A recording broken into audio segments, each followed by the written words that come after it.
लगे अखड़ी हो हमर यार मनवा तो एक बेर बात कर लगे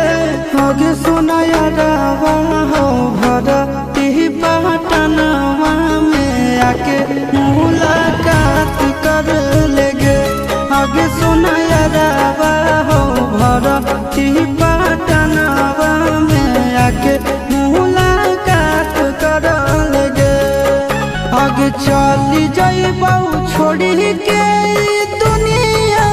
विदाई अपने हाथ कर लगे आगे सुना यारवा हो भर